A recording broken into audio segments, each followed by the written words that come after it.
1,00,000 మంది శివభక్తులతో కలిసి మహారుద్రాక్ష పూజలో పాల్గొనండి. వెంటనే కాల్ చేసి మీ పేరును నమోదు చేసుకోండి. హలో, నమస్తే అండి. మహతి గారా?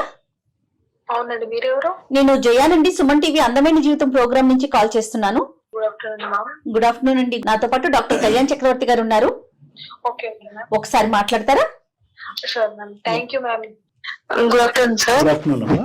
భార్య భర్తలు విడిపోయే పరిస్థితి వరకు వచ్చిందని మేడం అన్నారు కాబట్టి కొద్దిగా స్పీడ్ లో కాల్ చేసాం మేము. అవును సార్. చెప్పమ్మా. యాక్చువల్ గా నేను చేసింది తప్పే సార్. నేను యాక్సెప్ట్ చేసాను దానికి.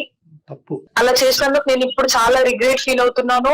ఆ బాధలో నుంచి నేను బయటికి రావడానికి నాకు అసలు అవ్వట్లేదు. లైక్ నా లైఫ్ ఇలా అయిపోయింది అని చెప్పేసి. హైదరాబాద్ సార్ మాది. సో నేను ఇక్కడ కోచింగ్ తీసుకుంటా ఉన్నాను సార్. ఏం కోచింగ్ తీసుకుంటున్నారు? కోచింగ్ తీసుకుంటున్నాను. ఓ నైస్. ఓకే. లైక్ ఒక గ్యాంగ్ లో ఫ్రెండ్స్ అది ఇది. ఇంకా ఆ టైంలో నేను ఒక అబ్బాయిని లవ్ చేశాను. ఓకే. రిలేషన్ లో ఉండి 2-3 years బాగానే ఉన్నాం కలిసి. మా ఫాదర్ వచ్చేసి రిటైర్ ఎంప్లాయీ. ఓకే. ఫైనాన్షియల్ గా మేమంతా ఓకే. నాకు ఒక బ్రదర్. అబ్బాయి నాకు మొత్తం ట్రాప్ చేశారు. అంటే మనం ఆ టైంలో మనం వెళ్ళి అక్కడ ఏం చూడలేము కదా. లైక్ వీళ్ళకి ఇది ఉంది ఇది లేదు అని చెప్పేసి. ఫైనాన్షియల్ గా మొత్తం మాకు ల్యాండ్స్ ఉన్నాయి, ఓన్ హౌసెస్ ఉన్నాయి, బిల్డింగ్స్ ఉన్నాయి, పొలం ఉంది అని చెప్పేసి ఇలా ట్రాప్ చేశారు మ్యామ్. ఏ అమ్మాయి అయినా ఫస్ట్ అనుకునేది లైక్ ఫ్యూచర్ లో ఫైనాన్షియల్ గా స్టేబుల్ గా ఉండాలి, ఫ్యూచర్ మంచిగా ఉండాలి అనే కదా చూస్తాం. అనుకుంటది కానీ మరి అన్ని బిల్డింగ్స్ ఎందుకమ్మా? మీరు చూడలేదు కదమ్మా, మీరు చూసారా బిల్డింగ్స్? అవి చూసి అని కాదు సార్, కాకపోతే ఫైనాన్షియల్ గా స్టేబుల్ ఉండాలి, ఫ్యూచర్ బాగుండాలి అని ఆ థాట్ లో నేను అలా ఆలోచించాను సార్. ఓకే ఓకే ఓకే బానే ఉంది. లైక్ ఇద్దరికి జాబ్ రాలేదు, సరే ఏదైనా బిజినెస్ పెట్టి అయినా ఫార్వర్డ్ అవ్వచ్చు అన్న కాన్సెప్ట్, ఆ మైండ్ సెట్ లో నేను ఉన్నాను. అతను కూడా మీతో పాటు కోచింగ్ లో ఉన్నాడండి?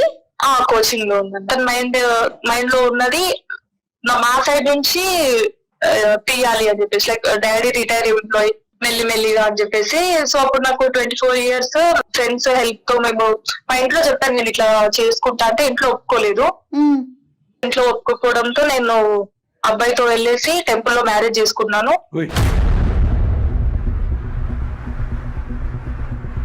అమ్మ నీకు అప్పుడు ఎంత? 24 years సార్. అప్పుడు 24 years కి మ్యారేజ్ చేసేసుకున్నావు. ఇంట్లో వాళ్ళు ఎలాగో ఒప్పుకోరు అనా, లేదంటే ఒప్పించి? ఒప్పుకోరు. అడిగితే ఒప్పుకోలేదు సార్. ఫస్ట్ ఏమన్నారు మీ పేరెంట్స్? వాళ్ళు నచ్చలేదు, మేము మంచి సంబంధం తీసుకొస్తాం, మేము ఇంత చదివించింది నీ ఇష్టంగా నువ్వు చేసుకోవడమా, వద్దు మేము చేపిస్తాం ఆగు అని చెప్పేసి చెప్పినా. నేను లేదు అబ్బాయి కావాలి, నేను అబ్బాయితో తిరిగాను. పట్టుపట్టారు కానీ అది ఒప్పుకోకపోవడం వల్ల మీరు వెళ్ళి ఎక్కడ చేసుకున్నారు? టెంపుల్ లో చేసుకున్నాం. ఓకే. అబ్బాయి సైడ్ వాళ్ళు ఒప్పుకున్నారా ఒప్పుకోలేదు ఆ పేరెంట్స్? అంటే మా పేరెంట్స్ ఎప్పటికైనా ఒప్పుకుంటారు, నేను ఒక్కడినే కొడుకును కదా, వాళ్ళు వద్దన్నారు, ఒప్పుకుంటారు అని చెప్పేసి ఒప్పించారు సార్. సో ఓకే అని చెప్పేసి చేసుకున్నాను. ఒక 15-20 days కలిసి ఉన్నాం. మన సైడ్ వాళ్ళ ఊరికి వెళ్దాం అని చెప్పేసి వెళ్ళాం మేము. అక్కడ వాళ్ళ ఇంటికి వెళ్ళి చూసే వరకు అక్కడ ఏం లేదు. ఒక చిన్న ఇల్లు, ఒక సింగిల్ రూమ్ ది ఒక ఇల్లు ఉంది. సో కథ మొత్తం రివర్స్ అయింది. మొత్తం రివర్స్. బిల్డింగ్స్ ఏం లేవు? ఏం లేదు సార్. ఒక చిన్న బిల్డింగ్ లేదేమోనమ్మా. ఒక చిన్న పల్లెటూరు లాగా. వాళ్ళది ఒక రూమ్ ఉంది, సింగిల్ రూమ్. వాళ్ళ మదర్ ఒక్కరే ఉంటారు. షాప్స్ అన్నారు ఏం లేవు సార్. వాళ్ళ మదర్ కూడా కౌలకు తీసుకొని అక్కడ పని చేస్తుంది. నాకు చెప్పిన మ్యాటర్ ఏంటంటే వాళ్ళ డాడీ ఎంప్లాయీ అంతా చెప్పారు. వాళ్ళ డాడీ కూడా లేరు. అదేలేండి, అవన్నీ అబద్ధాలు అన్న బూతులు అంటే. సరే, పొలం పనికి అని చెప్పేసి వెళ్ళారు వీళ్ళు. ఇంటి పక్కన వాళ్ళు వాళ్ళు వచ్చి అప్పుడు చెప్తున్నారు, వీళ్ళకి ఏం లేదు, నువ్వు చూడడానికి ఇట్లా చదువుకున్న అమ్మాయి, నువ్వు ఎట్లా నమ్మేసి వచ్చావు అని వాళ్ళని చెప్తే అప్పుడు నేను కొంచెం రియలైజ్ అయ్యి నా తప్పు అయింది అని చెప్పేసి నేను మా పేరెంట్స్ కి కాల్ చేసి చెప్పాను, ఇలా నేను మోసపోయాను, నా తప్పైంది, మీరేం చేసినా నేను యాక్సెప్ట్ చేస్తాను, నేను ఇక్కడ ఉండలేను అని చెప్పేసి చెప్తే మా డాడీ వాళ్ళు తీసుకెళ్లారు నన్ను వచ్చి. నేను డైరెక్ట్ ఏం వెళ్ళిపోలేదు. ఆ అబ్బాయి వచ్చాక నేను అడిగాను, నన్ను ఇంత మోసం చేసినావు, నేను ఎట్లా ఉండాలి, నువ్వు ఇప్పుడే ఇంత అబద్ధాలు ఆడుతున్నావు అంటే నా ఫ్యూచర్ ఏంది అని అడిగితే, అవును మాకేం లేదు, నేను చేసుకున్నా, మీ డాడీకి ఉంది, నువ్వు ఆస్తి తీసుకురా, మనం హ్యాపీగానే ఉంటాం, నాకైతే ఇంతే ఉంది, ఉంటే ఉండు లేకపోతే వెళ్ళు అన్నట్టు మాట్లాడాడు. ఈ slowly trying to depend on you for financial reasons, అంతే కదా? అవును, డైరెక్ట్ చెప్తున్నారు, అవును ఆడింది అబద్ధం, మీ ఫాదర్ రిటైర్ అయ్యారు, ఫైనాన్షియల్ గా మీకు ఓకే ఉంది, నువ్వు కట్నం తీసుకొస్తే మనం దాని వల్ల ఏమన్నా బిజినెస్ పెట్టి మనం గ్రో అవుదాం అన్నట్టు మాట్లాడుతున్నారు. సో అప్పనంగా మహతి దొరికింది అనుకున్నాడు చక్కగా. అవును మేడం, మోసం చేశారు మొత్తానికి. సో వాళ్ళు మోసం చేయటం కాదండి, మీరు మోసపోయారు. మీరు అమాయకత్వం అది, వాళ్ళు చేసిన వాళ్ళు అసలు అనకూడదు. అది నేను చేసిన తప్పు మ్యామ్, నేను అది యాక్సెప్ట్ చేస్తాను. ఇంకా పేరెంట్స్ కి కాల్ చేసి నేను వచ్చేసాను, నా తప్పు అయింది, తెలియక చేశాను నేను, అది నా తప్పు అని చెప్పేసి వాళ్ళకి సారీ చెప్పేసి అయిపోయింది. మా పేరెంట్స్ కూడా అబ్బాయికి కాల్ చేసి వార్న్ చేసేసి వదిలేశారు ఇంకా అక్కడికి. డాడీకి హెల్త్ ఇష్యూస్ బాగాలేకపోవడం వల్ల ఇంకా నాకు మళ్ళీ ప్రపోజల్స్, మ్యారేజ్ ప్రపోజల్స్ అవి వస్తా ఉన్నాయి. వీళ్ళు చూస్తా ఉన్నారు మ్యారేజెస్, ఇంకా చేసుకోవాలి, ఒక ఆడపిల్ల ఇన్ని రోజులు ఇంట్లో కూర్చోవద్దు, ఇంకా ఉండొద్దు, జనాలు ఏదేదో అంటారు అని చెప్పేసి ఇంకా మళ్ళీ మ్యారేజెస్ చూస్తా ఉన్నారు వీళ్ళు. అమ్మా ఇప్పుడు అబ్బాయి తర్వాత నువ్వు కట్ చేసుకుని ఇక్కడికి వచ్చేసిన తర్వాత మీ పేరెంట్స్ పెద్ద రియాక్ట్ అవ్వలేదమ్మా ఈ సబ్జెక్ట్ మీద? అబ్బాయి తప్పు చేశారు కాబట్టి అతన్ని వార్న్ చేశారు సార్. వార్న్ చేశారు. అక్కడి నుంచి విత్డ్రా అయిపోయాడా, ఇంకా అతనితో కనెక్షన్ లేదు? కొంచెం ఫస్ట్ భయపెట్టించారు, తర్వాత క్లియర్ గా వార్న్ చేసి వాళ్ళ పేరెంట్స్ కి అట్లా చెప్పడంతో ఇంకా రాలేదు. లైక్ అతని మిస్టేక్ ఉంది కాబట్టి మరి ఇంకా రాలేదు, ఏం నాకు కాంటాక్ట్ అవ్వలేదు, ఇంకా అప్పటి నుంచి ఏం కాంటాక్ట్ లో లేదు సార్. తర్వాత మరి మీ స్టడీస్ ఏం చేశారండి? స్టడీస్ ఏం పోలేదు మ్యామ్, ఇంకా ఇంట్లో ఉన్న మ్యాచెస్ వస్తా ఉన్నాయి మ్యామ్. ఫస్ట్ ఒక మ్యాచ్ వచ్చింది, ఇంకా పెళ్లి చూపులో నేను చెప్పేశాను అబ్బాయితో, నాకు పాస్ట్ ఇలా ఉంది, సో అండ్ సో మీకు ఓకే అయితేనే చేసుకోండి అని చెప్పేసి చెప్పాను. వాళ్ళు వద్దని చెప్పేసి వెళ్ళిపోయారు. వద్దన్నారండి? వద్దని చెప్పేసి వెళ్ళిపోయారు. ఏమో ఈ అంశం ఎలాగా తెలుస్తుంది అనే ఉద్దేశంతో ఈ అమ్మాయి 10% చెప్తుందేమో, ఇంకా 90% ఉందేమో అన్నట్టే ఆలోచనతో ఉంటారు. కాబట్టి marriage is once A life time affair కాబట్టి ఎవరు రిస్క్ తీసుకోవడానికి ఇష్టపడరు. అలా ఎంతమందికి చెప్పావమ్మా? 3 మెంబర్స్ వచ్చినా నేను జెన్యూన్ గా, లైక్ నా పాస్ట్ మిస్టేక్ ఉంది కాబట్టి నేను జెన్యూన్ గా చెప్పి నా పాస్ట్ ఇలా ఉంది, మీకు ఓకే అయితే ఫ్యూచర్ ఓకే, ఎందుకంటే నేను ఆల్రెడీ ఒక స్టెప్ రాంగ్ తీసుకున్నాను, సో నెక్స్ట్ స్టెప్ మళ్ళీ సఫర్ అవ్వాలనుకోవట్లేదు కాబట్టి నేను చెప్పేస్తా ఉన్నాను. వాళ్ళందరూ వద్దు అని చెప్పేసి వెళ్ళిపోయారు. ఓకే. మా డాడీ అడిగారు ఎందుకు ఇట్లా క్యాన్సిల్ అవుతున్నాయి, ఏంది రీజన్ అని చెప్పేసి అడిగితే నేను చెప్పాను డాడీగా నేను ఇట్లా చెప్తున్నా, ఇట్లా పాస్ట్ ఉంది అని అంటే ఇంకా మా డాడీ మమ్మీ వచ్చి ప్రామిస్ చెప్పేసుకొని ఫస్ట్ కొంచెం అరిచి అట్లా చెప్తే ఎలా, ఇంకా ఫ్యూచర్ అవ్వాలి, ఎవరేమో కరెక్ట్ ఉండరు, అయిపోయింది ఇంకా అది పాస్ట్ అందరికి ఇట్లా చెప్తా ఉంటే కరెక్ట్ కాదు అని చెప్పేసి వాళ్ళు నా దగ్గర నుంచి ప్రామిస్ తీసుకున్నారు సార్, చెప్పొద్దు అని చెప్పేసి. Okay okay, couple of questions అమ్మా. మీ ఇద్దరి యొక్క ప్రేమ గానీ, మీ ఇద్దరు పెళ్లి చేసుకోవటం ఇలాంటివన్నీ కూడా మీ కామన్ ఫ్రెండ్స్ గానీ ఎవరికైనా పబ్లిక్ కి తెలుసా? తెలుసు సార్, లైక్ నా పాస్ట్ ఉంది, మా ఫ్రెండ్స్ హెల్ప్ తోనే నేను వెళ్ళి టెంపుల్ లో మ్యారేజ్ చేసుకున్నాను. ఫోటోస్ ఇవన్నీ ఉన్నాయండి? ఫోటోస్ అవి ఉన్నాయి మ్యామ్. మీ పేరెంట్స్ ఇచ్చినటువంటి వార్నింగ్ తో అంత ఈజీగా కట్ అయిపోతాడని నేనైతే అనుకోలేదమ్మా. మరి నువ్వే చెప్పాలి, అంత ఈజీగా కట్ ఆఫ్ అయిపోయాడా లేదంటే టెంపరీగా సైలెంట్ అయిపోయి బ్యాక్గ్రౌండ్ లో అంతా చూసి వచ్చిందల్లా చెడగొట్టేటటువంటి పనిలో ఉన్నాడా అనేది మనం ఎందుకంటే ఎలా అయిపోతాడు మేడం? పిఎస్సి మీద ఎఫర్ట్ పెట్టాడో లేదో తెలియదు కానీ నిన్ను పటాయించడంలో, నిన్ను బొట్టులో వేయటంలో చాలా సూపర్ 110 కాన్ఫిడెన్స్ తో ఊరు పట్టుకెళ్ళాడు 15-20 రోజుల తర్వాత. నార్మల్ గా ఎవరిని ఏమని చెప్తారు, ఖచ్చితంగా బలపడి బంధం బలపడి నువ్వేదో కన్సీవ్ అయిపోయి ఇంకా లైఫ్ లాంగ్ కమిట్ అయిపోయేంత వరకు ఒక దూరంగా ఉంచి తర్వాత ఎక్స్పోజ్ చేస్తారు రియాలిటీకి. ఆ పిక్చర్ ఓవర్ కాన్ఫిడెన్స్ తో ఏం చేశాడంటే నిన్ను అక్కడికి ఏకంగా పట్టుకెళ్ళిపోయాడు. నువ్వు అతను ఏమనుకున్నాడంటే ఇంకెక్కడ పోతుందిలే, అమ్మ నాన్న అందరినీ వదులుకున్నా వెనకతలే వచ్చింది కుక్కతోకలాగా, ఎక్కడ పోతుందిలే అన్నట్టుగా అతను అనుకున్నాడు. అతనికి ఒక దెబ్బ తగిలింది, గాయం అయింది. పేరెంట్స్ ఎంత వార్నింగ్ ఇచ్చినా కూడా అతనికి ఉంటుందమ్మా మానసికంగా. ఇప్పటికీ నేను యాక్సెప్ట్ చేశాను, లైక్ ఓకే ఫైనాన్షియల్ కాదు, అబ్బాయి బాగుంటే ఓకే ఉందాం అన్నట్టే నేను ఉన్నాను సార్. కానీ ఎప్పుడైతే అతను ఉంటే ఉండు పోతే పోలే, నా దగ్గర నుంచి ఫైనాన్షియల్ గా ఎక్స్పెక్ట్ చేస్తున్నారు అని తెలిస్తే అప్పుడు రియలైజ్ అయ్యి నేను ఇంకా పేరెంట్స్ కి చెప్పేసాను. చెప్పకుండా చేసుకున్న సంబంధం ఏదైనా ఉందమ్మా మీరు? ఒక మ్యారేజ్ వచ్చింది బెంగళూరులో, సాఫ్ట్వేర్ అబ్బాయి, కానీ అబ్బాయి చాలా మంచోడు సార్. మెయిన్ ఏంటంటే అబ్బాయికి ఇట్లా అమ్మాయికి ఇట్లా ఉంది ఇవన్నీ ఏం నచ్చవు. సో నేను ఇటు అబ్బాయికి నేను చెప్పలేను, ఇటు సైడ్ పేరెంట్స్ ప్రామిస్ బ్రేక్ చేయలేను. నచ్చవు, ఏం నచ్చవు, అదేం లేవు. పాస్ట్ లోపల ఒక గిల్ట్ ఉంది, అతన్ని నేను మోసం చేయలేను. అదేలేండి, బికాస్ అతను ఈజీగా అర్థమైపోతుంది అతని మైండ్ సెట్ ఏంది ఇది అని చెప్పేసి అంత ఓపెన్ గా నాకు చెప్తా ఉన్నారు. అతను దాచిపెట్టలేరు అని చెప్పి ఓపెన్ గా చెప్తే కనుక వచ్చినటువంటి మంచి జెన్యూన్ గా ఉన్న అబ్బాయి వెళ్ళిపోతాడేమో అని భయం. ఇంతకు ముందు సంబంధం వెళ్ళిపోతారని భయం కాదు సార్, మెయిన్ గా నేను పేరెంట్స్ కి ఇచ్చిన ప్రామిస్ పేరెంట్స్ చెప్పొద్దు అని చెప్పేసి. పేరెంట్స్ కి ఇచ్చిన ప్రామిస్ వల్ల ఇంకో సంబంధం పాడవుతే ఇంక రావు మనకి అనే ఉద్దేశంతో అలా. ఓకే, గాట్ ఇట్ అమ్మా. అవును సార్. సో ఇటు పేరెంట్స్ ది నేను ప్రామిస్ బ్రేక్ చేయలేరు, ఇంకా వాళ్ళు ఇంకా డిప్రెషన్ లోకి వెళ్ళిపోతున్నారు, అందరు ఇలానే వెళ్ళిపోతున్నారు ఇట్లా చెప్పేస్తుంది అని. మ్యారేజ్ అయిపోయింది 1 year 1.5 year బాగానే ఉన్నాం. మ్యూచువల్స్ వల్ల సంథింగ్ ఒక ఎక్స్-పర్సన్ వల్ల ఎలా తెలిసిందో నాకు తెలియదు సార్. జెన్యూన్ గా ఏదైతే తెలియకూడదు అది తెలిసింది. ఇంటర్నల్ గా ఎంత సఫర్ అవుతున్నా, నేను ఎంత టార్చర్ అనుభవిస్తున్నా నా ఒక్కదానికే తెలుసు సార్ అది. బికాస్ నేను డైలీ ప్రేయర్ చేసేదాన్ని, లైక్ తెలియదు, హ్యాపీగానే ఉన్నాం, నాకైతే ఏం లేకుండా బాగానే చూసుకుంటున్నారు, అంతా ఓకే ఫైన్, అంతా బాగానే ఉంది.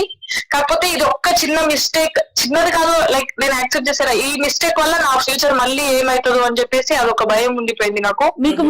నేను చెప్పలేదు అనే ఆ ఫీల్ ఉందండి, ఆ గిల్ట్ ఉందా మీకు? గిల్ట్ తోనే బ్రతుకుతా ఉన్నాను మ్యామ్ నేను. ఎప్పటికైనా చెప్దాం అనుకున్నావమ్మా నీ లైఫ్ లో? మొత్తానికి అర్థం చేసుకుంటారు, ఓకే ఫైన్, ఇట్లా పాస్ట్ అట్లాంటి సిచ్యువేషన్ వచ్చి నేను చెప్పేదాన్నేమో సార్. సమయం రావాలి, ఒక సందర్భం రావాలి, బాండింగ్ అనేది పెరిగి ఒక పెద్ద 10 మేడలు కట్టాలి, అప్పుడు చెప్తామని మీరు అనుకున్నారు. కానీ అతని ఉద్దేశం ఏంటి? మిస్టేక్ ఉంటేనే ఇంకా దాచిపెట్టారు అని ఆ ఫీలింగ్ వచ్చేసింది సార్ ఇప్పుడు మొత్తానికి. ఓకే, ఆ ఫొటోస్ వచ్చాయి, ఎవిడెన్సెస్ కూడా విత్ ఫొటోస్ వచ్చాయి సార్. బిహేవియర్ లో అలా చేంజ్ వచ్చేసింది. సో నేను నాకు అర్థమైపోయి నేను అడుగుతా ఉన్నా, ఎందుకు అట్లా బిహేవ్ చేస్తున్నావు, ఏమైంది, మన ప్రాబ్లమ్ ఏంది అని అడుగుతా ఉంటే ఇంకా చెప్పేసారు, ఇట్లుంది నా దగ్గర, ఇట్లా దాబెట్టారు అని చెప్పేసి నాకు చెప్పారు. ఇంకా అవును అది నా తప్పు అయిపోయింది, నేను చెప్పొద్దు అన్న ఇంటెన్షన్ తో, ఆ ఉద్దేశంతో నేను చెప్పకుండా లేను.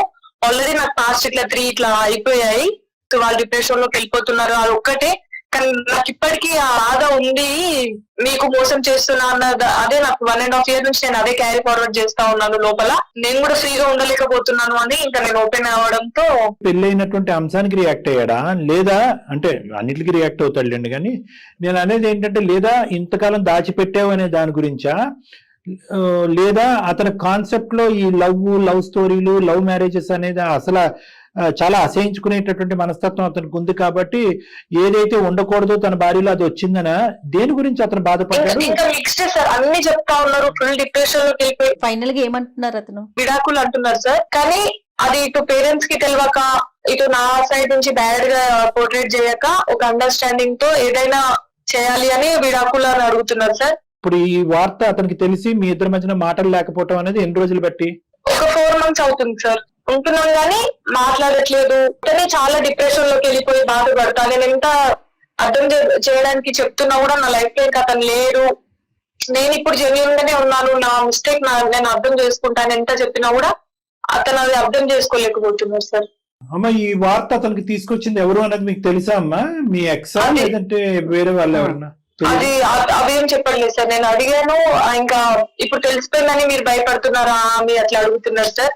నేను ఇంకా అదేం నేను పట్టించుకోలేదు, నేనే యాక్సెప్ట్ చేస్తున్నాను, ఓకే ఎప్పటికైనా తెలియడమే.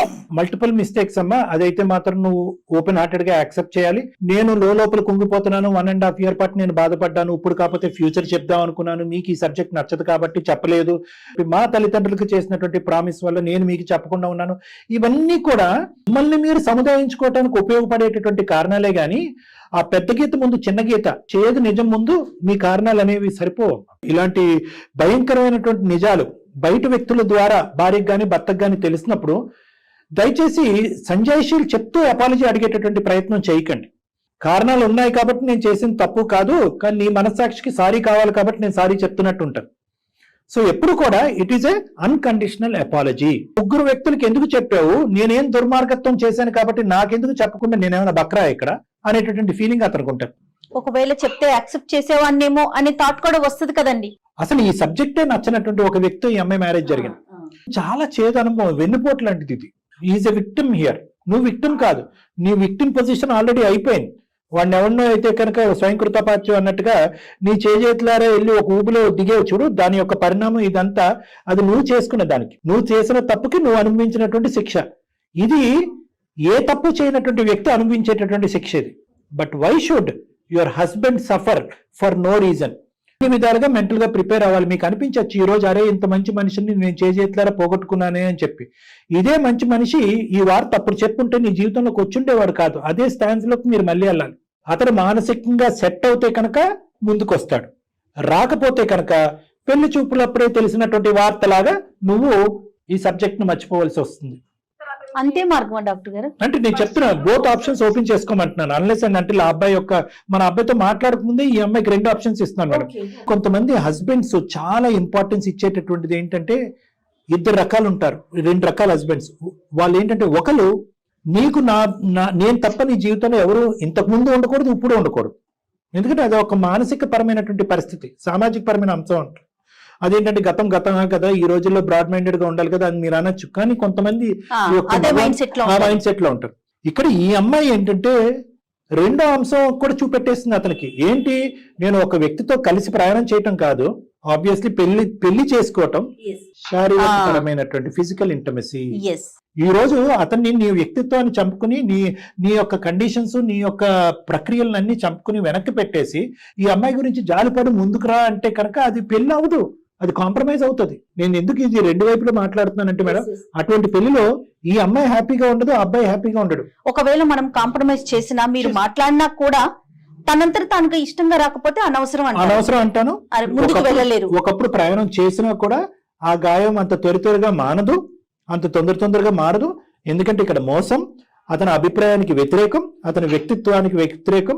ఎలాంటి ఆడపిల్ల అయితే అతని జీవితంలో రాకూడదు అని అతను అనుకున్నాడో అటువంటి ఆడపిల్ల ప్రతిరోజు అదే వంటగదిలో, అదే బెడ్రూమ్ లో కూర్చోవటం అనేది ఎంతవరకు అతను యాక్సెప్ట్ చేయగలడు. సో ఇది ఇంతకు ముందు మనం చేసినటువంటి ఎపిసోడ్స్ లా కాకుండా క్రాస్ సెక్షనల్ గానే ఈ ప్లాట్ఫామ్ మీదే నానా బంగారం ఇది అది అని చెప్పి చేయలేము. ఇది మనసుకు తగిలినటువంటి లోతైనటువంటి గాయం కాబట్టి ఫస్ట్ అతను ఎంతవరకు దీన్ని యాక్సెప్ట్ చేస్తాడు మన ఇంటర్వెన్షన్ అనేది కూడా క్వశ్చన్ మార్క్.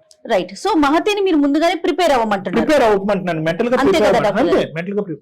సార్ నేను యాక్సెప్ట్ చేస్తాను సార్, నేను చేసింది తప్పే, కానీ అతన్ని నేనేం మోసం చేయలేదు సార్. పేరెంట్స్ నా పీకల వరకు ఇంకా కట్టి పెట్టేసి చేసుకోవాలి అంటేనే నేను ఆ స్టెప్ తీసుకున్నాను సార్, అంతేగాని అతన్ని మోసం చేయాలి ఆ ఇంటెన్షన్ తో అసలు కాదు సార్. ఎక్కడికక్కడ మీరు సేఫ్, మీరు పెళ్లి చేసుకోవాలనుకున్నారు, ఇంట్లో వాళ్ళు ఒప్పుకున్నా ఒప్పుకోకపోయినా పెళ్లి చేసేసుకున్నారు. అక్కడ సిచ్యువేషన్ ఒక 15 రోజులు మాత్రమే ఉన్నారు. అతని ప్రేమని మరి ఎంత మాత్రం చూసారు, ఏమో పరిస్థితులు బాగోలేదు, వచ్చేసారు. తల్లిదండ్రులు నువ్వు చెప్పాల్సిందే, చెప్పి పెళ్లి చెప్తే పెళ్లి అవ్వదు, సో చెప్పొద్దు అన్నారు. చెప్పకుండా అంటే ప్రతి చోట మీరు సేఫ్ లో ఉన్నారు. తప్ప మోసం అని చెప్పి డిసైడ్ చేయవలసింది నువ్వు కాదమ్మా, అతను. మీరు అతని స్థానంలోకి వెళ్ళి ఒకసారి ఆలోచించండి అమ్మా. ఇదే వ్యక్తి ఇప్పుడు ఎవరితో అయితే మీరు ప్రేమించి పెళ్లి చేసుకుని జెన్యూన్, ఆనెస్ట్, సూపర్ మ్యాన్ అని అంటున్నారో, మొదటోళ్ళలాగా ఇతను కూడా ఉండుంటే కనుక మీరు 2 నిమిషాలు కూడా ఆలోచించరు. తగిన శాస్త్రం జరిగింది, చెల్లికి చెల్లి అయింది అని చెప్పి మీరు వాకౌట్ అయ్యి ఉండేవారు. You are unable to understand the person and his pain even till this point of time.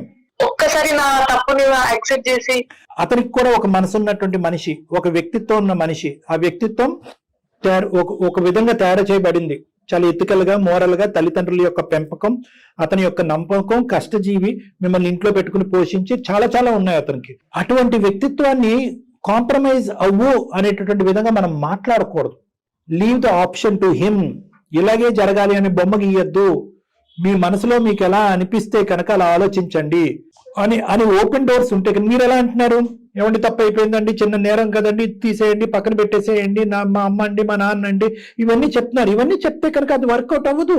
You have to respect his emotion, you have to respect his pain. So అతను కొద్దిగా ఓపెన్నెస్ కావాలి ఈ అంశం మీద decision తీసుకోవటానికి. అలా openness ఇస్తే విడాకులు ఇచ్చేస్తాడేమో అండి అంటే కనుక వెల్, ఎవరు దేన్ని ఆపగలం? This is a marriage, this is a commitment, this is a physical intimacy between you both are lived like a wife and husband. మీరిద్దరు భార్యాభర్తల్లో కొన్ని రోజులు ఉన్నాయి. అతను ఏమనుకుంటాడు, ఈ రోజు అతనికి ఫోన్ చేస్తే ఏమో 10 రోజులు ఉంటే ఏంటి, 15 రోజులు ఉంటాయి భార్యాభర్తల్లాగా.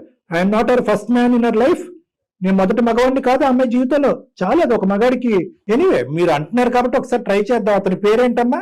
శ్రావణ్ గారు. ఓకే సార్, ఒక్కసారి నేను చేసిన తప్పుకి యాక్సెప్ట్ చేసి ఒక్కసారి అతను నా లైఫ్ లో కావాలి సార్. అయితే ఒక్కసారి మీ సైడ్ నుంచి హెల్ప్ ఉంటుందని నేను మీ వరకు కాంటాక్ట్ అయ్యాను సార్. ఒక్కసారి నా మిస్టేక్ యాక్సెప్ట్ చేస్తే నేను డెఫినెట్ గా ఒక దేవుడు లాగా చూసుకుంటాను మ్యామ్. ఇంకా ఇక్కడ నుంచి ఏం మిస్టేక్స్ లేకుండా. అమ్మా అతను దేవుడు కాదు, నువ్వు పూజారి కాదు. మా ఎఫర్ట్ మేము పెడతాం అమ్మా. 100%. మేమేమి పెట్టకుండా ఫోన్ పెట్టేస్తాం అనట్లేదు. But we are mentally preparing you that the ball is in his court.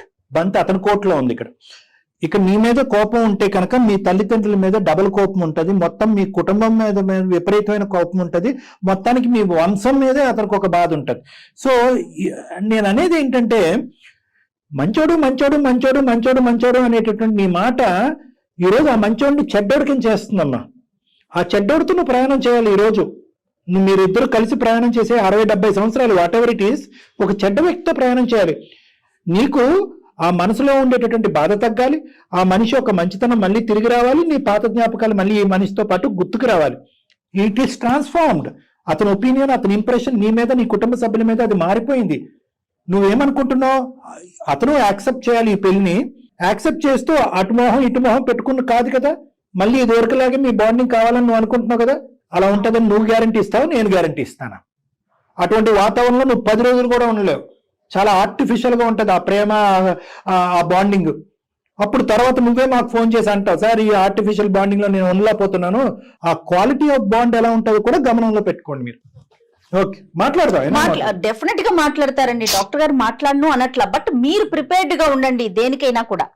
సరే, ఒకసారి కనెక్ట్ చేస్తారా అతనికి? మరి మీరు కొంచెం మాట్లాడాక చెప్పండి, ఇట్లా అందమైన జీవితము డాక్టర్ కళ్యాణ్ చక్రవర్తి గారు నేను ఉన్నానన్న ఒక మాట చెప్పండి అండి. Okay okay right. The person you are speaking with has put your call on. Hello hello, ఎక్కడున్నారండి? నీకు నేను ఏం చెప్పాను, కాల్ చేయొద్దని చెప్పానా? ఒకటే చెప్తున్నా నీకు, కోర్టులో మనం ఏదైనా సరే కోర్టులో చూసుకుందాం. నాకు ప్రతిసారి కాల్ చేసి నన్ను ఇబ్బంది పెట్టవద్దు, నాకు ఇంకోసారి కాల్ చేయొద్దు దయచేసి. సొల్యూషన్ ఏంటండి? సొల్యూషన్ ఏముంది, ఏం లేదు. మనం ఇప్పుడు కోర్టులోనే చూసుకుందాం మనం ఏదైనా సరే. సుమన్ టీవీ నుంచి నేను అందమైన జీవితానికి మెయిల్ చేశాను. ఒక్కసారి సార్ వాళ్ళు మాట్లాడతారట, ఒక్కసారి మాట్లాడండి. కాదు, ఇప్పటికే ఫ్రెండ్స్ దగ్గర తగ్గిపోయింది, ఇప్పుడు మళ్ళీ పబ్లిక్ అంతా మొత్తం తెలిసేలాగా చేస్తావా మన సంసారాన్ని? శ్రావణ్ గారు నమస్తే సార్, డాక్టర్ కళ్యాణ్ చక్రవర్తి అండి. మన సీనియర్ హోస్ట్ జయ మేడం కూడా ఇక్కడ ఉన్నారు. ఒక రాయి విసురుతున్నాం అంతే ఇక్కడ మేము. అసలు ఏమీ కూడా ఇలా జరుగుతుంది అనేటటువంటి ఉద్దేశంతో కానీ, ఇలా జరగాలి అనే ఆలోచనతో కానీ మేము మొదలు పెట్టినటువంటి ఒక ఎపిసోడ్లో, ఎన్నో ఎపిసోడ్లో ఇది ఒకటి, చాలా తక్కువ ఎపిసోడ్లో ఇది ఒకటి. అంటే ఇక్కడ మీరెంత మనస్తాపం చెందుంటారు, మీరెంత భావోద్రేకానికి లోనై ఉంటారు, ఎంత బాధపడి ఎంత కుంగిపోయి ఉంటారు అనేటటువంటిది ఆ అమ్మాయికి ఇప్పటి వరకు ఎంత అర్థమైందో లేదో మాకు తెలియదు, కానీ మేమైతే మాత్రం చాలా విడమర్చి చాలా వివరంగా అమ్మాయికి తెలియపరచడం జరిగింది. సో దయచేసి ఒక్క 2 నిమిషాలు మీ భావన ఏంటి, మీ ఆలోచన ఏంటి, మీ బాధ ఏంటి అనేది ఒక్కసారి మేము వినాలి అని అనుకుంటున్నాం. తర్వాత ఫలితం ఎలా ఉంటుంది, దీన్ని ఏ విధంగా తీసుకెళ్దాం అనేది భగవంతుడి నిర్ణయం. ఫ్రెండ్స్ దగ్గరనే నేను నిర్వనైపోయాను. ఇప్పుడు మళ్ళీ మీరు వచ్చి మీరు క్షమించాలి, నేను మాట్లాడదలుచుకోలేదు. ఇదేమి మన పరిష్కారం అయిపో లేదంటే ఏదో జరిగిపోద్దని అనే నమ్మకం కూడా నాకు లేదు. ఇది మీ వ్యక్తిత్వానికి, మీ ఆలోచనకి, మీ భవిష్యత్తుకు సంబంధించిన అంశము. మీరు మానసికంగా ప్రశాంతంగా ఉండాలంటే అల్టిమేట్ గా ఏది చేయాలో అదే చేద్దాము. మై ఓన్లీ రిక్వెస్ట్ ఇస్, అసలు మీరు ఎలా ఉన్నారు అనేదన్నా మాకు వివరించండి. అసలు ఇక్కడ జరిగినటువంటి మోసం ఏంటనేది కూడా మీ నోటి ద్వారా మేము వినాలనుకుంటున్నాం. నాకు తెలియకుండా ఇంతకు ముందే మ్యారేజ్ అయింది. నాకు ఒక మాట చెప్తే నేను ఏదో యాక్సెప్ట్ చేసిన తర్వాత విషయం, ఒక ఫ్రెండ్ ద్వారా నాకు తెలిసింది ఈ విషయం. తెలిసిన తర్వాత నేనే షాక్ అయిపోయినా. పేరెంట్స్ కానీ వీళ్ళందరూ కలిసి నా జీవితాన్ని పాడు చేశారు సార్. నాకు తెలియకుండా పెళ్లి చేశారు. ఇది ఇంకా మీకు చెప్పుంటే ఏమై ఉండేది శ్రవణ్ గారు? ఒకప్పుడు మీకు చెప్పారు అనుకోండి, అప్పుడు ఏం జరిగి ఉండేది? సార్ నేను యాక్సెప్ట్ చేసేవాడిని కాదు కదా సార్. ఓకే, సార్ ఒక్క నిమిషం సార్, ఎలా యాక్సెప్ట్ చేస్తారు సార్? ఎలా అమ్మాయిని ఎవరు చేసుకుంటారు సార్? అనొద్దులే శ్రవణ్ గారు, కొంతమంది ఇష్టపడి ముందుకొచ్చే వాళ్ళు ఉంటారు. పోనీ జరిగిందేదో జరిగిపోయింది అని యాక్సెప్ట్ చేసే వాళ్ళు కూడా ఉంటారు కదా, అట్లా అనమాకండి. ఎవరు చేసుకుంటారు అనొద్దు ప్లీజ్. నేను కాదు, నేను చేసుకోను సార్. వర్జన్ ఎవరు చేసుకుంటారనే దానికి జయ మేడం చెప్తున్నారు. ఏమో అమ్మాయి జెన్యున్ గా ముందుకు వచ్చింది. ఆల్రెడీ సఫర్ అయినటువంటి, మోసపోయినటువంటి ఒక ఆడపిల్లకి ఎంతమంది ఆడపిల్లలు ఇలా ముందుకు వచ్చి వాళ్ళు గతం గురించి చెప్తారు.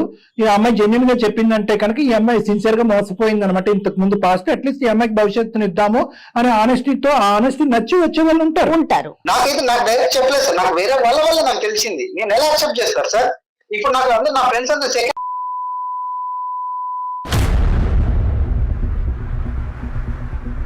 ఎలా సార్ వాళ్ళ ముందు ఎలా తలెత్తుకోవాలి నేను? ఎటువంటి స్నేహితుడు వచ్చి ఒక ఆడపిల్ల యొక్క పచ్చని జీవితంలో ఇలా నిప్పులు పోస్తాడండి? ఇది నెంబర్ 1. ఎవడండి వాడు చెప్పాడు? ఓకే, మీరు ఈ అమ్మాయితో కంటిన్యూ అవుతారా, కంటిన్యూ అవ్వరా అనేటటువంటిది సెకండరీ ఇష్యూ. వాడికి ఎంత దరిద్ర కొట్టి సెకండరీ ఎజెండా ఉంటే కనుక హ్యాపీగా ఉన్నటువంటి ఒక జీవితంలోకి వచ్చారో నీకు తెలుసా? నువ్వు ఫస్ట్ కాదు, నువ్వు సెకండ్. ఆ అమ్మాయికి ఆల్రెడీ పెళ్లి అయిపోయింది, పెళ్లి చేసి మోసం అంటే ఈ అమ్మాయిని సపోర్ట్ చేసుకుంటున్నావు, ఈ అమ్మాయిని తరపున నిలబడే నేను మాట్లాడట్లేదండి. అటువైపు వచ్చి ఇలా మాట్లాడేటటువంటి ఎటువంటి వ్యక్తి యొక్క మాటలు మీరు విన్నారు అనేది ఒకటి నేను చెప్పాలనుకుంటున్నాను. ఈ రోజు 1.5 2 years పాటు మీరిద్దరు చాలా జెన్యున్ గా, చాలా హ్యాపీగా, చాలా సంతోషంగా మీరిద్దరు జీవించారు, అవునా కాదా అండి? అవును సార్. దానికి ఒక నెంబర్ ఏంటి? సెకండ్ థర్డ్ అంటే నేనేమంటున్నానంటే లోకల్ కాకలండి, వీళ్ళందరి మాటల్లోకి, ఈ మాటల గారెడ్లోకి మీరు వెళ్ళకండి. నువ్వు సెకండ్ రా, నువ్వు థర్డ్ రా, నువ్వు మోసపోయావురా అంటే కనుక ఈ రోజు తప్పుగా అనుకోకండి. శ్రవణ్ బెడ్రూమ్ లో ఉంటూ ఈ అమ్మాయి ఇంకో బెడ్రూమ్ లోకి వెళ్ళిందండి వేరే అబ్బాయితో. నా లెక్క ప్రకారం అది మోసం అండి, అది అన్యాయం. అయినా కానీ నేను మీ భార్యని సమర్థించట్లేదు, మీ ఒపీనియన్ మీకు, మీ ఇంట్రెస్ట్ మీకు. కానీ ఎక్కడైతే కనుక ఇక్కడ నా అభిప్రాయం ఇదండి, నా మానసిక పరిస్థితి ఇదండి, నా ఆలోచన ఇదండి అనేటటువంటి మాట అనకుండా వాడు ఎలా అంటున్నాడండి, వీడేమో సెకండ్ అన్నాడండి, వాడు వచ్చి ఈ అమ్మాయి క్యారెక్టర్ గురించి చెప్పాడని చెప్పి, అంటే మీరు ప్రయాణం చేసి నిజాయితీగా ప్రయాణం చేసి 2 years పాటు ప్రయాణం చేసినటువంటి మీ భార్య గురించి వాడెవడో సర్టిఫికెట్ ఇస్తాడండి? మీ ఒరిజినల్ సర్టిఫికెట్ మీ దగ్గర లేదా? వాళ్ళ పేరెంట్స్ చెప్పారా మీతో ఏమన్నా? వాళ్ళ పేరెంట్స్ నాకేం చెప్పలేదండి, వాళ్ళు అలాగే దాచిపెట్టారు. ఎందుకంటే వాళ్ళ అమ్మ నాన్న మోసం చేశారు, ఈ అమ్మాయి నన్ను మోసం చేసింది. నేను యాక్సెప్ట్ చేయలేకపోతున్నాను సార్, దయచేసి. నేను చేసింది తప్పే అండి. నువ్వు మాట్లాడొద్దు. నేను చేసిన తప్పు ఒకటి, నా పాస్ట్ చెప్పలేదు, అది కూడా పేరెంట్స్ కి ప్రామిస్ చేసి వాళ్ళ ప్రాణం మీదకి తీసుకురావద్దని నేను చెప్పలేదు. అంతేగాని పర్సనల్ గా మీరు నాతో కాదమ్మా, ఇతర ప్రాణాలు మీకు వచ్చినా పర్లేదా? పాపం 1 పాపం 2 అని అంటాను, ఇద్దరు పాపమే ఇక్కడ. ఎందుకు అంటే కనుక ఒక 2 నిమిషాలు ఓపిక పట్టండి. ఆమెను సమర్థిస్తూ, ఆమెను సపోర్ట్ చేస్తూ నేను మాట్లాడట్లేదు. లేదు శ్రవణ్ గారు, ఒక్క నిమిషం. ఈ అమ్మాయి మోసపోయింది వాస్తవానికి. మీ ఎదురింటి ఆంటీ, పక్కింటి అంకుల్ గురించి చెప్పట్లేదు, మీ భార్య గురించి చెప్తున్నాను. చాలా అమాయకంగా ఒక మనిషి ఒక మాటల గాడిలో పడి మోసపోయింది. వాడు వినండి, ఇంకా పిచ్చి పని చేసి ఒక వ్యక్తిని పెళ్లి చేసుకుని, ఆ వ్యక్తిని పెళ్లి చేసుకున్న తర్వాత ఆ ఊరెళ్ళి ఆ ప్రాంతం చూసెళ్ళి వీళ్ళ యొక్క అసలు సిసలు రంగులు తెలిసేటప్పటికి కాంప్రమైజ్ అక్కడ ఉండకుండా తను బాదుకుంటూ వెనక్కి తిరిగి వచ్చేసి వాళ్ళ తల్లిదండ్రులకు క్షమాపణ అడిగింది. అక్కడితో ఆగలేదు. నిజంగా ఈ అమ్మాయి మోసం చేసేటటువంటి అమ్మాయి, నిజంగా కావాలని మీ గొంతు కోసి మిమ్మల్ని మోసం చేసి ఏదో మభ్యపెట్టి మాయ చేసేటటువంటి ఉద్దేశం ఈ అమ్మాయికి ఉండుంటే, మొదటి సంబంధం, పెళ్లి చూపుల మొదటి సంబంధం ఎక్కడైతే వచ్చుంటుందో అక్కడే మోసం చేసి ఉండేది కదండి. ఆ వ్యక్తికి వాడు నేను కాదు, నేను వాడు కాదు కాబట్టి వాడి గురించి నాకెందుకండి మీరు అనొచ్చు. నిజంగా నేను చెప్తున్నాను, ఈ అమ్మాయి ఓపిక పట్టింది. తన నిజాయితీ తనం అనేది చూపెట్టుకోవాలనేటటువంటి ప్రయత్నం తను చేసింది. ఒక సంబంధం పోయింది, అరే బాబు నాకు ఆల్రెడీ మ్యారేజ్ అయింది, నీకు ఇష్టమైతే రా, లేదంటే లేదన్నది. వాడు దండం పెట్టి వాడు వెళ్ళిపోయాడు. రెండో వాడు వచ్చాడు, వాడు దండం పెట్టి వెళ్ళిపోయాడు. మూడో వచ్చాడు, దండం వెళ్ళిపోయాడు. ఒక ఆడపిల్ల అప్పటికే ఒక మోసం, శ్రవణ్ గారు, ఒక ఆడపిల్ల ఆల్రెడీ దుమ్మెత్తి పోస్తుంది సమాజం. నీ బుర్రందా లేదా? ఒక చిన్నపాటి ప్రయాణం, ఒక ట్రైనింగ్ ట్యూషన్ సెంటర్ లో ఒక అబ్బాయి శుభ్రంగా వెళ్ళి చదువుకోకుండా నువ్వు ఒక అబ్బాయితో ప్రేమాయణం నడిపిస్తూ ఆ అబ్బాయితో పారిపోయి గుళ్ళో పెళ్లి చేసుకుని ఆ ఊరు వెళ్ళిన తర్వాత బాబు వీడు కరెక్ట్ కాదని చెప్పి చేతులు దులుపుకుని వెనక్కి వచ్చేసావు. నువ్వు ఇంత పాపం పనులు చేసావు, ఇంత ఘోరం పనులు చేసావు, కుటుంబాన్ని నడిబజారు నేసావు అని చెప్పి ఇలా నానా మాటలు అంటూ కొల్లబడుస్తూ ఉంటే కనుక ఇంకో పక్క నుంచి వచ్చినటువంటి సంబంధాలన్నీ కూడా ఈ అమ్మాయి నిజాలు చెప్పి వెనక్కి తోసేస్తూ ఉంటే కనుక ఆ అమ్మాయి మీద ఎంత ఒత్తిడి ఉంటుందండి. ఇప్పటికీ నేను అమ్మాయి సమర్థించట్లే, కానీ ఆ అమ్మాయి ఆ రోజు ఎటువంటి పరిస్థితుల్లో ముగ్గురికి నిజాలు చెప్పి 4వ వ్యక్తికి చెప్పకుండా దాచివేసింది అనేటటువంటి అంశాన్ని ఒక్కసారి మిమ్మల్ని స్మరించుకోమంటున్నాను, ఒక్కసారి ఆలోచించుకోమంటున్నాను.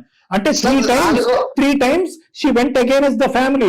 3 సార్లు ఏ అమ్మా నాన్న మీరిద్దరు నోరు మూసుకోండి, ఇతనితో పాటు నేను జీవితంతో కొనసాగించాలి, నా జీవితం కొనసాగించాలి, నిజాలు ఈ రోజు నిగ్గు తేల్చాలి, ఇప్పుడు చెప్పకపోతే కనుక నేను కప్పిపుచ్చేటటువంటి ప్రయాణం చేస్తే కనుక రేపొద్దున నా భర్తకు తెలిస్తే కనుక నేను మోసం చేసుకుంటాను, మిమ్మల్ని మోసం చేసిన వాళ్ళని అవుతాను, అమాయకంగా వచ్చేటటువంటి అబ్బాయిని మోసం చేసి ఉంటానని చెప్పి పోరాడిందండి.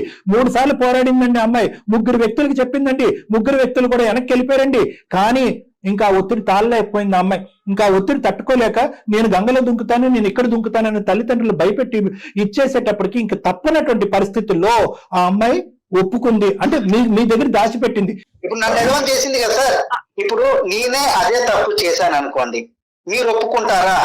ఇందాక తప్పు మాట అంటున్నారు, సపోర్టివ్ గానే మాట్లాడట్లేదు. ఆ అమ్మాయి ఆ టైంలో సమాజం అంతటిని ఎదుర్కొని కొంతవరకు పోరాడి ఫైనల్ గా గివప్ ఇచ్చింది. ఎన్ని సంబంధాలు మాతి, ఎన్ని సంబంధాలు నువ్వు పోగొట్టుకుంటావు? ఆల్రెడీ ఒక పాపం చేసి, ఒక పద్ధతి కానటువంటి ఒక పనిని చేసి కుటుంబాన్ని రోడ్డుకేసావు. ఏదో పెళ్లి చేసుకుని ఇప్పటికైనా కుటుంబ గౌరవం కాపాడు అని చెప్పి 4 దిక్కుల్లో 4 బాణాలు వేసేటప్పటికి ఆ ఒత్తిడి తాళలేక మీ దగ్గర దాచిపెట్టి చేసుకుందని చెప్పి ఆ అమ్మాయి పొజిషన్ నేను మీకు చెప్తున్నాను. దాని సారాంశం మీరు ఎలా తీసుకుంటారనేది మీ ఇష్టం. Number 1. Number 2, let me finish. అదే పరిస్థితిలో నేను ఉంటే డాక్టర్ గారు ఇదే చెప్తారంటే అబ్సల్యూట్లీ నేను ఇదే చెప్తానండి. ఎందుకు అంటే కనుక ఆ పెళ్లి అనేటటువంటి ఒక సబ్జెక్టు ఒక కావాలనుకుని ప్రేమించేసుకుని అన్ని చోట్ల తిరిగేసి నీ దారి నీది నా దారి అనుకునేటటువంటి ఆ పెళ్లి కాదు ఈ పెళ్లి.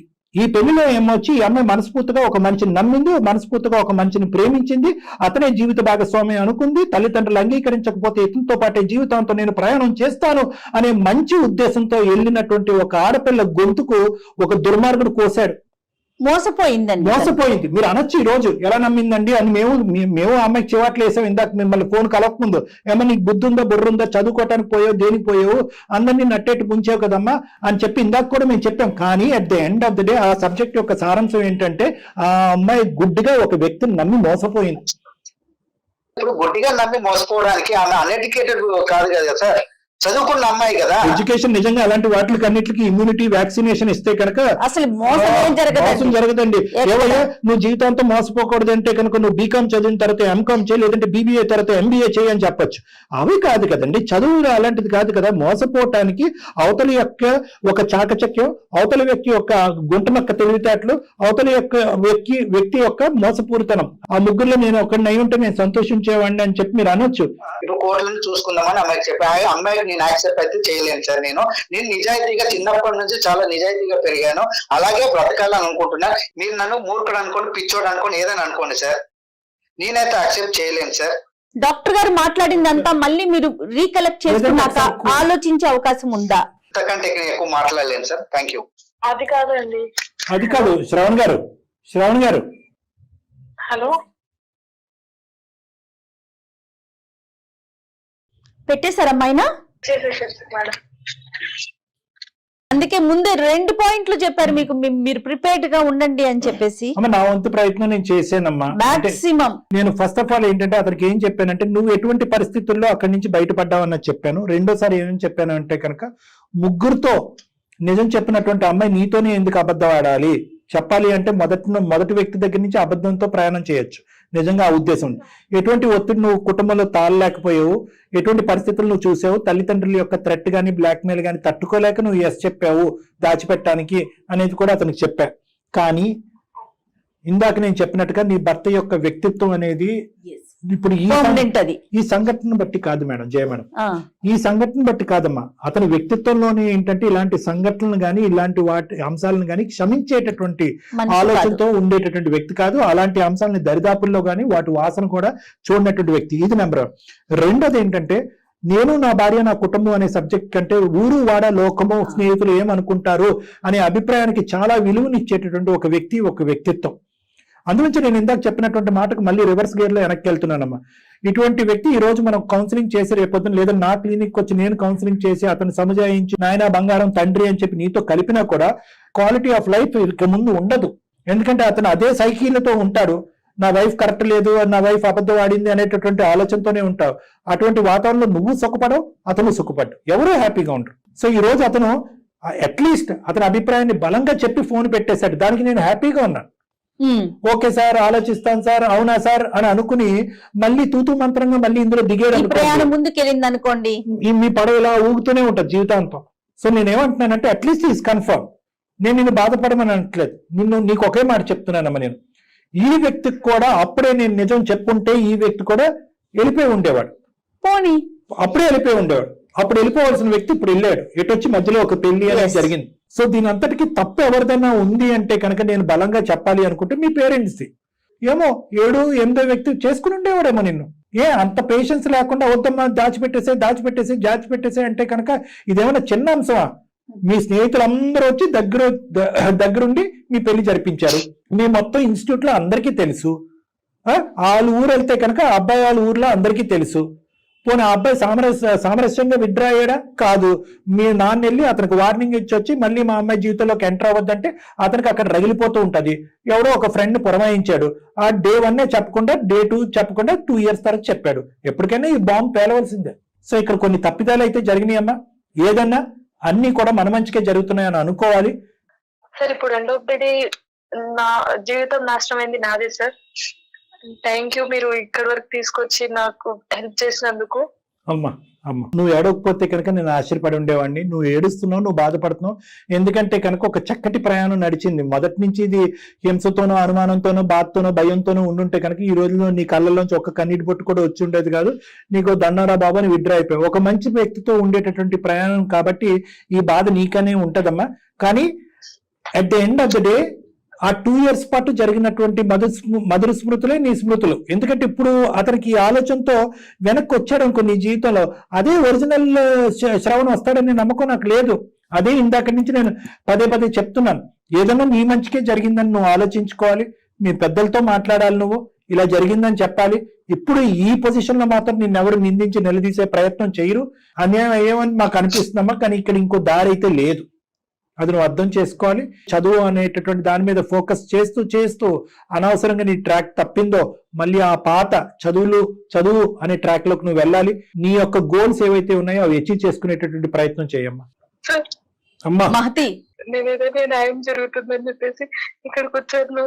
ఇక్కడితో దీనికి పులి స్టాప్ పెట్టండి. చట్టరీత్యా ఫస్ట్ కేసు అండ్ ఇప్పుడు చేసుకున్న పెళ్లికి సంబంధించి ఏం చేయాలో అది చేయండి. చట్టరీత్యా చేయమ్మా. అది కాదు మ్యామ్, చెప్పమ్మా. అతనితో నేను ఉండాలనుకుంటున్నాను మ్యామ్. అవునమ్మా, కరెక్ట్. నువ్వు ఉండాలనుకుంటున్నావు అని చెప్పి మంచి ఉద్దేశంతోనే చేసావు. ఇక్కడ ఇప్పటికీ కూడా నువ్వు ఉన్నటువంటి పొజిషన్ లో నీకు అన్యాయం జరిగిందని అనుకుంటున్నావు, కానీ ఇది నీకు అన్యాయం కాదమ్మా. నీకు అన్యాయం జరిగింది అనుకుంటే అతనికి న్యాయం జరిగింది అని అనుకోవాలి.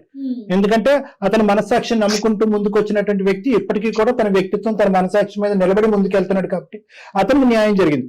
ఒకప్పుడు బలవంతంగా ఆ అమ్మాయి చేసింది ఇంతే అని చెప్పి అతని మీద రుద్ది మీ ప్రయాణం ముందు జరుగుంటే కనుక నీకు న్యాయం జరిగినట్టుగా నీకు అనిపించవచ్చు, కానీ అది వాస్తవానికి కరెక్ట్ కాదమ్మా. అప్పుడు కూడా నీకు అన్యాయం జరిగినట్టే.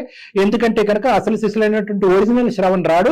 అదే విధంగా బలవంతంగా మనం ఇందులోకి లాగాం కాబట్టి శ్రవణ్ కూడా అన్యాయం ఫీల్ అవుతాడు. అప్పుడు ఇద్దరికి అన్యాయం చేసిన వాళ్ళం అవుతాం. మాక్సిమం కన్విన్స్ చేశారు డాక్టర్ గారు, కానీ అతని వైపు 1 point కూడా లేదండి. ఓకేమా, బలవంతం చేయకూడదు మనం ఇలాంటి విషయాలు. ఓకేనా, ఆల్ ది బెస్ట్. మీరు మీ ఎగ్జామ్స్, మీ స్టడీస్ ని కంటిన్యూ చేయండి. కాస్త గ్యాప్ తీసుకోండి. మీ లైఫ్ ని నచ్చిన వాళ్ళే వస్తారు మీ దగ్గరికి. ఓకేనమ్మా, ఏడవద్దమ్మా, ఏడవద్దు. బీ స్ట్రాంగ్ అండి. గుడ్ లక్ నాన్న, ఆల్ ది బెస్ట్ అమ్మా.